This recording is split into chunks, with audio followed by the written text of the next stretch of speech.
I'm growing food in gravel, specifically microgreens. That way you can harvest and enjoy some of these and plant some of them out into larger containers so that you can grow baby and mature greens. I'll explain how I did it. We'll harvest some microgreens and then I'll show you how easy it is to clean and reuse the gravel.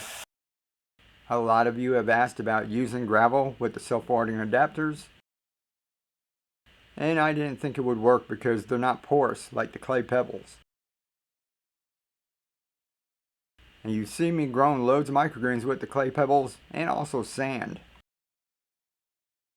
Both work awesome, but some people were saying that the clay pebbles were expensive, and others said the sand was messy, kind of heavy, and it wicked water too well. You have to use quite a bit of sand so it's not waterlogged. So I used gravel with our self-watering adapter the same exact way we did with the clay pebbles. We just take a bottle like this Gatorade, fill it with nutrients, invert it, add the clay pebbles, sprinkle on some seeds,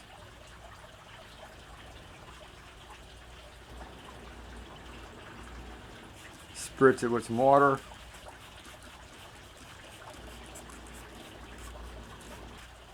and cover it. You're going to want to do the same exact thing with gravel.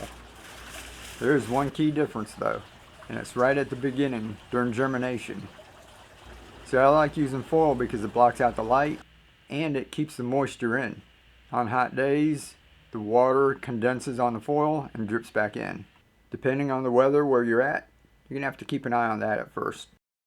Now I just use pea gravel.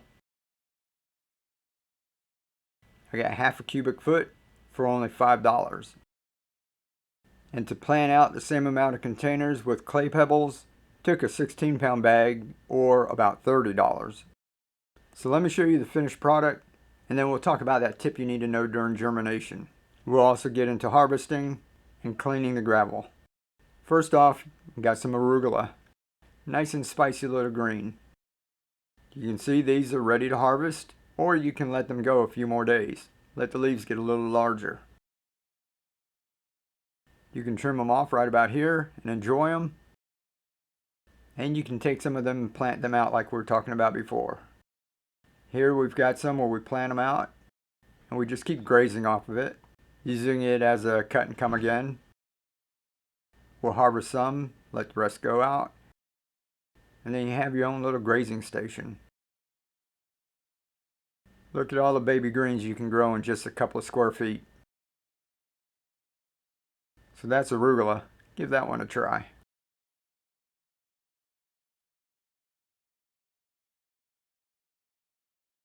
The next one here, we used our Arizona tea bottle and we grew some radish. These are tall enough right now, you can harvest them right here. You can see they grow rather tall. And that's why I like using a deep bowl. If not, they'd start to fall over. This is only about 6 days old, so they grow really fast. You can see the roots going down to the bottom, using the gravel for support, but they are tall and the deep dish helps with radish. For shorter microgreens, like your pak choys, you can use a shallow dish. See, these are about ready to harvest, or they can go a few more days. The beauty about this is you can harvest part of these, a couple handfuls if you need, and let the rest keep growing. And with self-watering adapter, it still has plenty of water in there. Set it and forget it.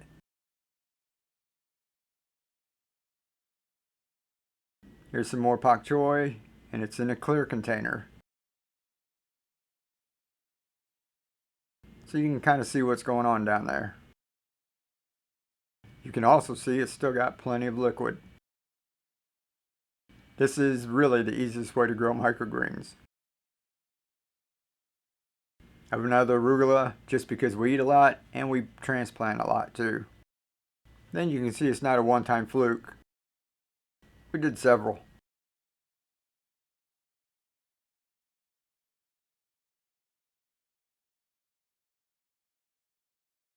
And down here we've got red cabbage and tatsoi. Now the red cabbage is doing nicely in these cereal bowls.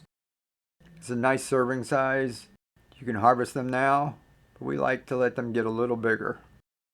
Now we love the red cabbage because it has a burst of color as well as flavor. These took a little longer to germinate. You can see they still have adequate water. And here's tatsoi, kind of like pak choi except a little peppery taste.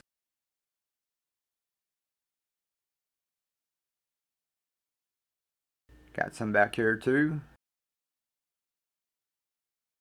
Those are going to go about 3 or 4 more days. But we like using the cereal bowls like that. One more. Broccoli. The one you always hear about 40 times more nutrients than its mature counterpart, right? But all in all, it is a healthy microgreen.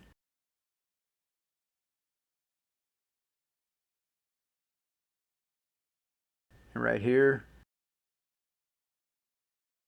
in this bowl, you can see the water level at the bottom. The next layer of gravel with no water. You can see there's no mold and mildew. Just the hulls from the seeds.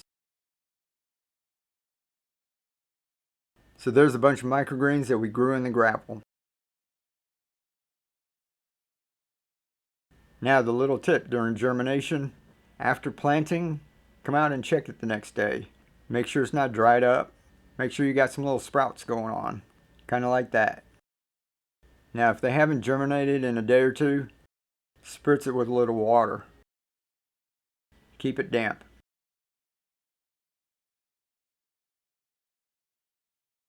This arugula is growing really fast.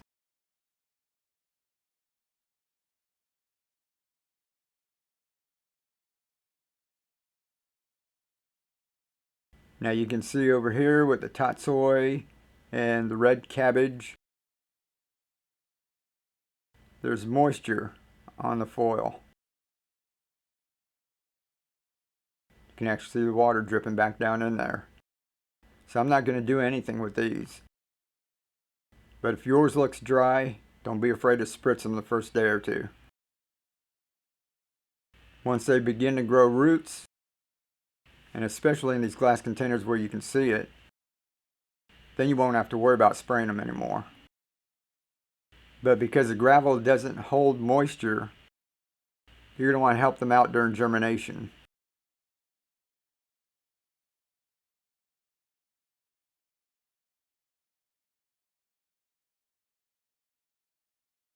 Here's the guy who's waiting on these to grow.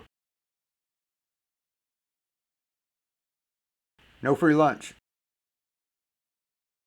Don't worry. He is okay. If you're new to microgreens, arugula is a really easy one to grow. You can see these sprouting here, some of the roots reaching down to the bottom, and the sprouts up on top reaching for light. Perfect. Now sometimes you see a bunch of bowls of microgreens and everything looks perfect, but this is real life, and we don't harvest the whole thing at one time. I like to come through and just pick what I need and let the rest keep growing. So we'll be grazing off of these. Then we've got the ones with gravel coming behind of it. And when we clean these up, we'll start another crop. Keep going over and over. Now some like this, we'll leave a few of them and keep putting nutrients in there, just so we can always pull these out if we need to, and replace any in the bigger containers that might have got damaged or eaten by bugs. This way for a week or two you've got replacements if you need.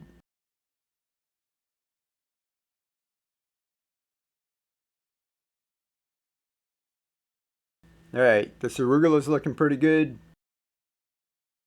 So we're going to go ahead and uncover this. Day 3. You can see everything's wet. It's been raining for a couple of days. You don't need any light for them to get germinated. So now we want to uncover them and let them start to dry out a little bit now that the roots are developed. It's our little baby arugula.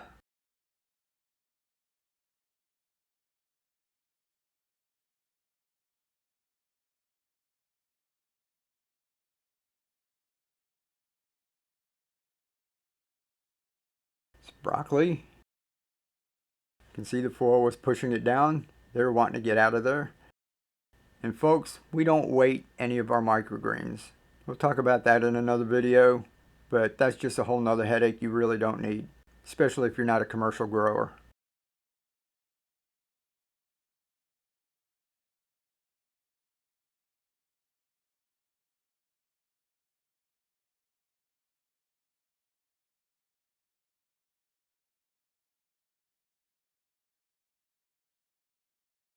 Now all of this foil, I'm going to reuse it a couple of times.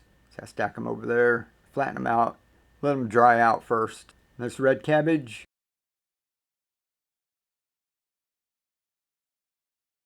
takes a little longer to germinate. I might leave it covered another day or two. But this tatsoi is wanting out. It's pushing up. So we'll give it some room.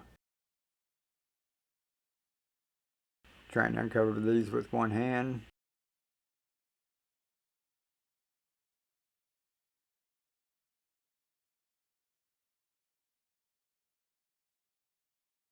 And I think the broccoli, we're going to leave that for another day. Dump off the rainwater. These are undercover. This is just where the rain was splashing on it. And we're going to uncover the radish.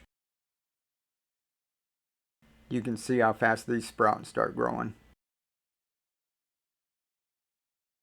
They throw down real long roots. Alright, in 6 to 7 days you're going to have a lot of microgreens, and radish definitely going to be ready.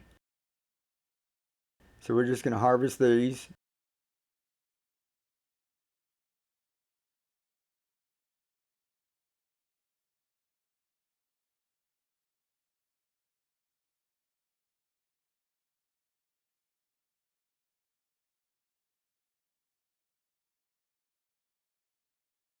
And I don't wash them, I just put them in the refrigerator. I clean them before I eat it.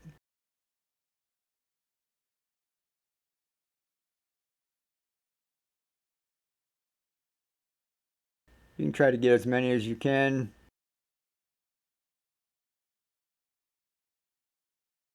If you got your lovely radish microgreens. Now if you want, you can let this continue to grow, and you can see these smaller ones that didn't push up past the brim. In a couple days those will be long enough. But I'm just going to clean this out now so you can see what goes into that. First we pull the bottle out with the adapter.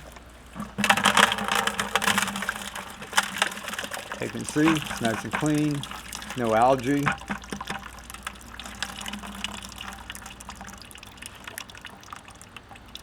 You can try and pull out the microgreens if you want, but I like to just dump it in a bucket. This rinses out.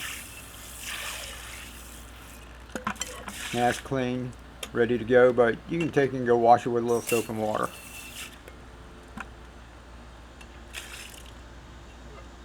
Now, for this gravel, I just like to spray it off a little. And I'm going to fill this bucket up about halfway. After we get a couple of gallons in there, just start stirring around, and the organic matter will float to the top. Gravel will sink to the bottom. Just like the sand. This was the problem with the clay pebbles. They would float, and you'd still have to try and sort it out. This just makes it really easy. So you just keep stirring it around, sifting out as much as you can.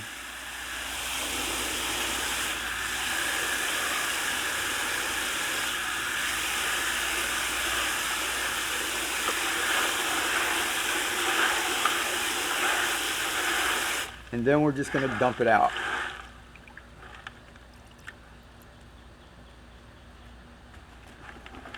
Just all the water. not the gravel.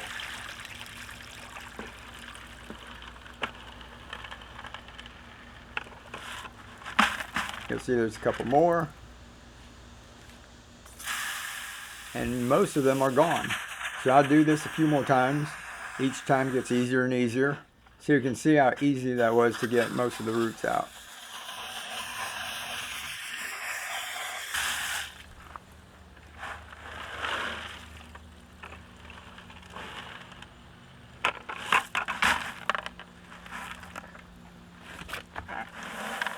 Now, next step.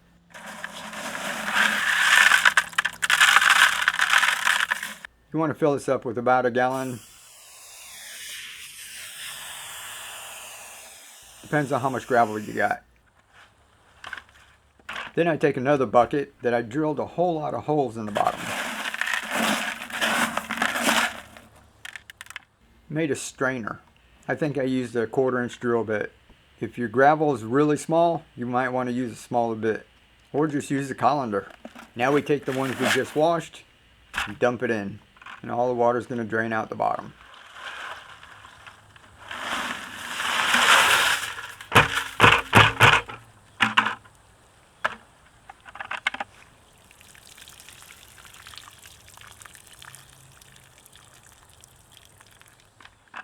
At this point, you can use your hose and continue to rinse them until they're really clean and the water coming out the bottom is clear. If your gravel is really dirty, you can use a little hydrogen peroxide. And if you let your microgreens and gravel sit around too long and get algae, you might need a little bleach. But that's it. Pretty simple. So I like the gravel. It's easy to clean and it's not as heavy as sand. It's not as dense and you don't need as much. On top of that, it's really cheap. $5 for a big bag. If you don't want to carry home a 30 or 40 pound bag of gravel, they have smaller bags on Amazon. This might be my new favorite growing medium. So we're going to try it over and over. And if you guys want the adapters to make growing microgreens an easy process, then I've got a buy one get one free sale going on. The link will be in the description or my profile. Or you can say BOGO and I'll DM you a link. So I hope this makes it easier and easier for people to grow their own food. Share this with someone you know that's been wanting to garden, wanting to grow their own food, but they've been putting it off. This set it and forget it method is going to get them hooked. Thank you to everyone out there. Much love. Live to inspire. Keep on growing. Be the change. Go grow some microgreens.